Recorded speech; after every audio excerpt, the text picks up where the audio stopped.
Selamat siang anak-anak ibu semuanya. Berjumpa lagi kita dalam pelajaran biologi di materi ruang lingkup biologi.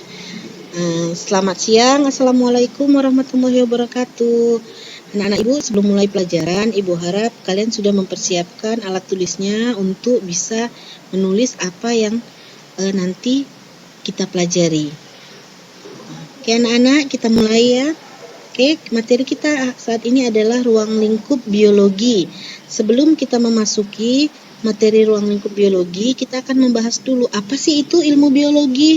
Oke, biologi itu berasal dari bahasa Latin. Terdiri dari atas dua suku kata, yaitu bios dan logos.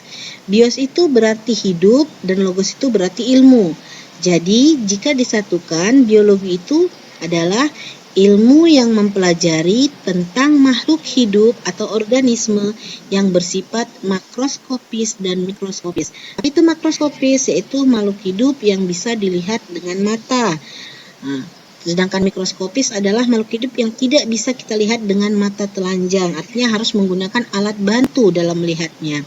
Selanjutnya, sebagai ilmu, biologi adalah memiliki karakteristik.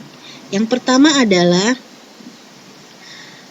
bersifat rasional, artinya biologi itu, sains itu bisa difikirkan, bisa ditelaah, bisa diterima oleh akal pikiran, lalu bersifat objektif.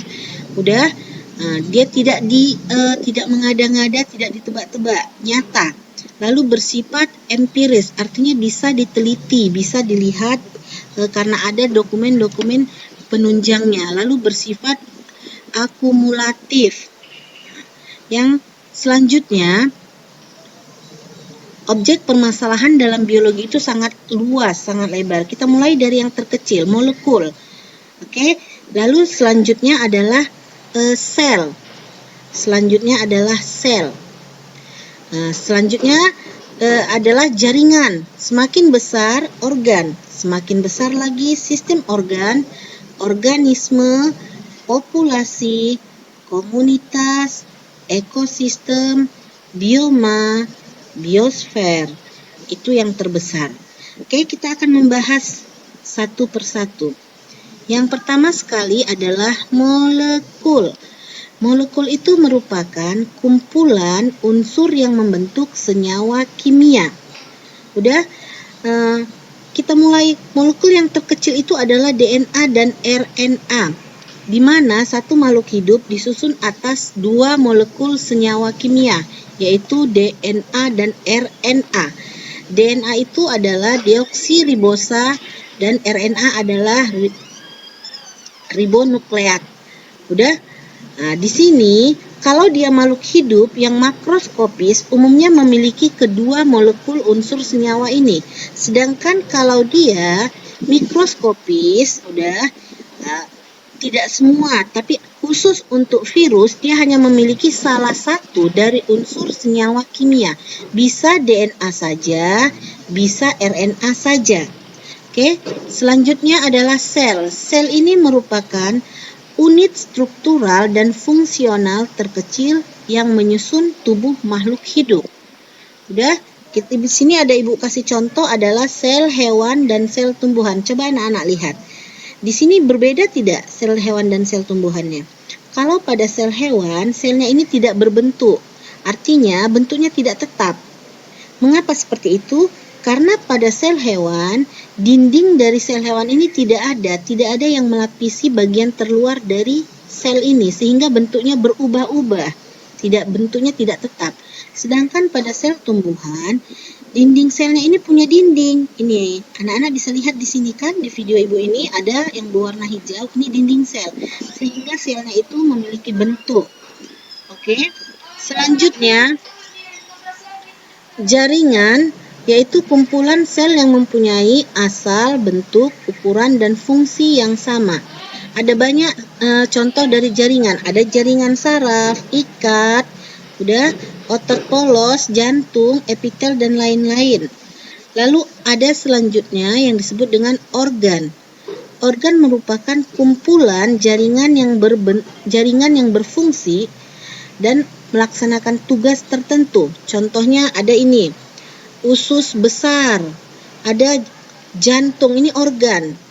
Udah, beberapa organ ini nanti akan membentuk suatu sistem organ.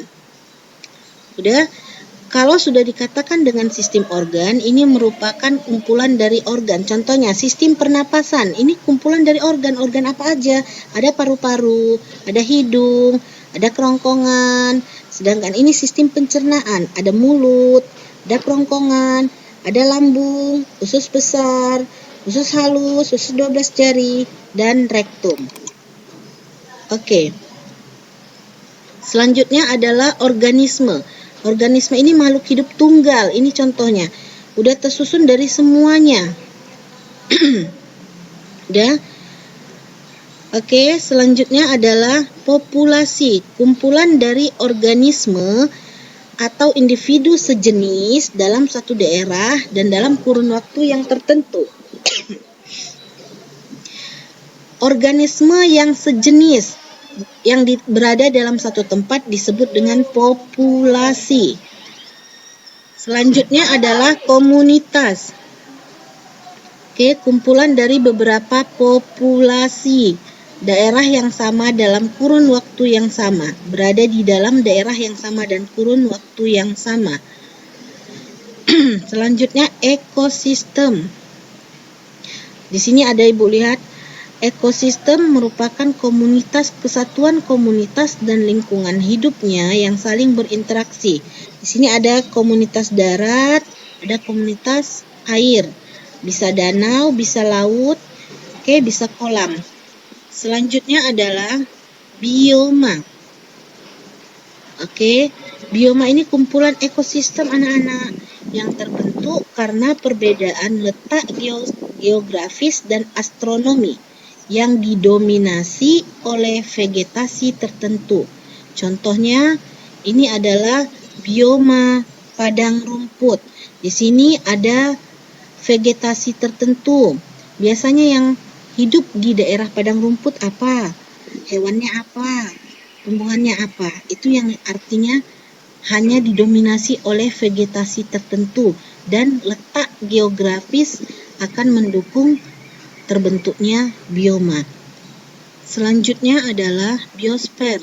Ini yang terbesar tadi, kesatuan dari komunitas dan lingkungan hidup yang saling berinteraksi dan membentuk hubungan timbal balik. Ada hubungan timbal balik antara lingkungan dan komunitas atau pengisi dari lingkungan tersebut. Hubungan itu bisa yang berupa timbal balik saling menguntungkan ataupun hanya menguntungkan di satu pihak. Itu yang disebut dengan biosfer. Sampai di sini ada yang mau ditanyakan anak-anak, maka kita bisa share pertanyaan atau kamu bisa bertanya melalui Telegram kelas yang biasa kita lakukan jika ada pertanyaan mengenai materi ini yang belum kamu pahami. Oke anak-anak, sampai jumpa, selamat siang. Assalamualaikum warahmatullahi wabarakatuh.